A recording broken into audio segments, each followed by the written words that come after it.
नमस्कार, मी रेणुका. या बुलेटिनमध्ये तुमचं स्वागत. आणि गावाकडच्या बातम्यांमध्ये बातम्या बघणार आहोत. थोडक्यात सुरुवातीची बातमी आहे. पंतप्रधानांनी काल बारामतीतल्या भाजप कार्यकर्त्यांशी संवाद साधला. यावेळी बोलताना त्यांनी पुन्हा शरद पवारांचं कौतुक केलं. शरद पवार हे कायमच देशातले मोठे नेते आहेत, पण काँग्रेसचं त्यांना वेळोवेळी अपमानास्पद वागणूक दिली, असंही पंतप्रधान यावेळी म्हणाले.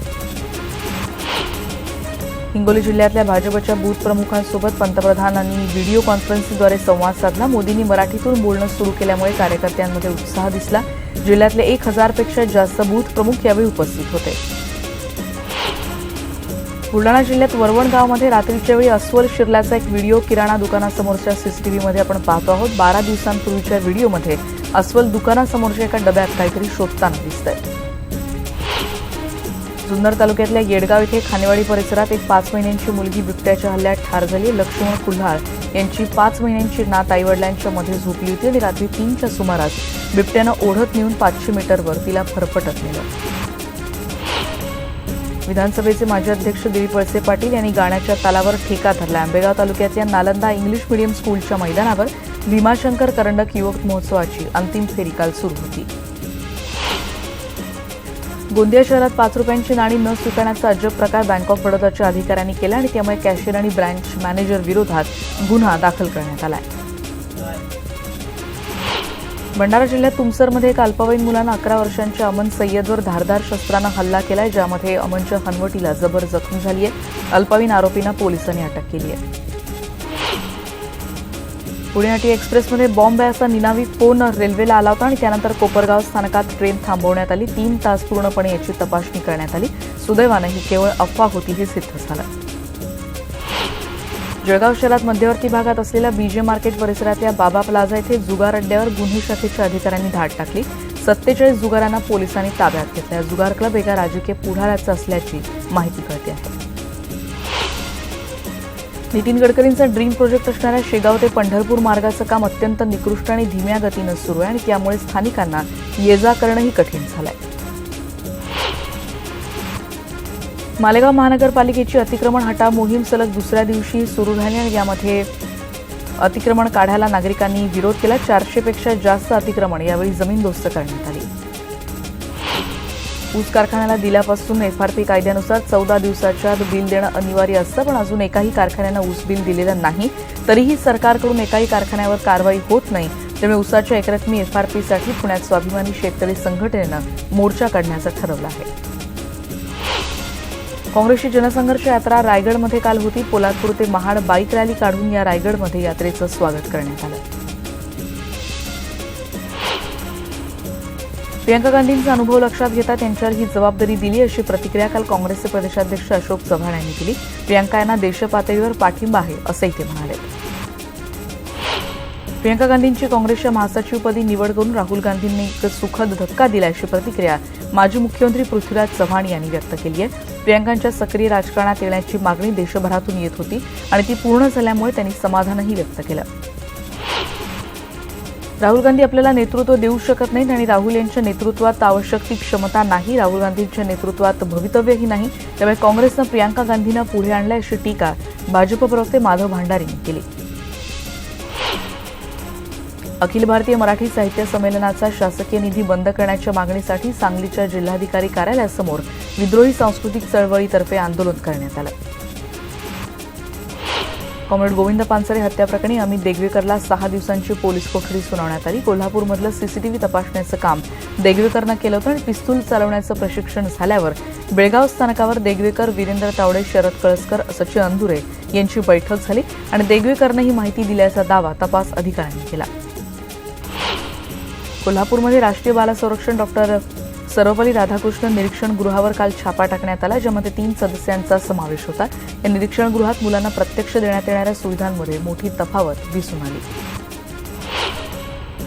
तब्बल 25 दिवसांपासून ठप्प झालेल्या धुळे कृषी उत्पन्न बाजार समितीतले खरेदी व्यवहार पुन्हा सुरू झालेत. इलेक्ट्रॉनिक वजन काट्यावर शेतीमालाचं वजन केलं तर शेतकऱ्यांकडून कोणतीही तोलाई आकारली जाऊ नये, असे आदेश आता शासनानं दिलेत. अन्न सुरक्षा योजनेत अहमदनगर जिल्ह्यातल्या नेवासेमध्ये झालेल्या भ्रष्टाचाराच्या चौकशीचे आदेश देऊन 2 वर्ष झाली आहेत, पण तरी कारवाई होत नाही. त्यामुळे सामाजिक कार्यकर्त्यांनी नागरिकांनी कृषी कार्यालयासमोर चौकशी आदेशाचं 2रं वर्ष श्रद्ध घातलं. मराठवाड्यात दुष्काळ जाणवतो आहे आणि हिंगोली जिल्हा मात्र आणेवारीचं कारण पुढे करत दुष्काळातून वगळण्यात आलाय. पीक परिस्थिती इथली अत्यंत बिकट जाणवते.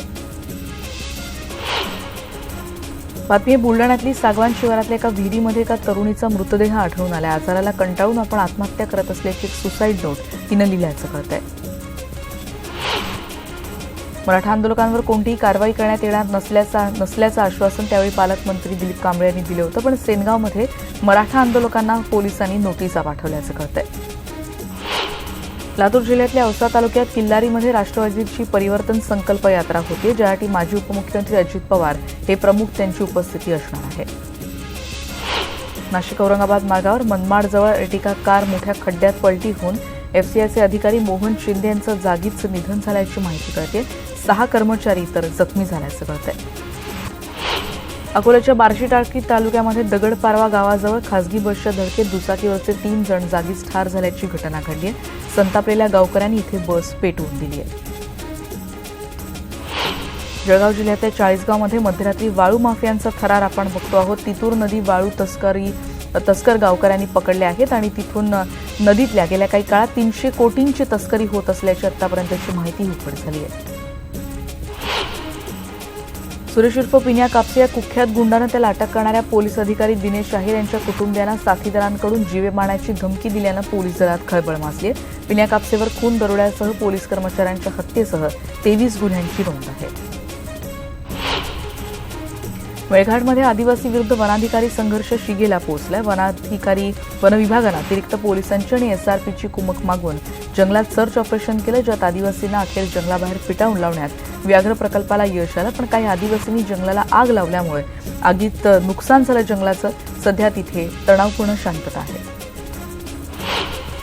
कडाक्याच्या थंडीमुळे केळी पिकावर करपा आणि चरका रोग पडलाय, त्यामुळे केळी पिकाचं मोठ्या प्रमाणात नुकसान झालंय. भुसावळमध्ये केळी उत्पादक त्यामुळे अडचणीत सापडलेत. रोहा औद्योगिक वसाहत ते कोलाड रस्त्यावर कारखान्यातल्या ओला रासायनिक कचरा सांडलाय, त्यामुळे वाहनचालक त्रस्त झालेत. मुंबई गोवा महामार्गाला लागून महाड आणि रोहा या 2 औद्योगिक वसाहती आहेत. भुसावळमध्ये वकील संघाची विविध पदांसाठीची निवडणूक पार पडली. अत्यंत चुरशीच्या होत असलेल्या निवडणुकीत जिल्ह्याचं लक्ष आहे. भुसावळमध्येही चुरस पाहायला मिळते.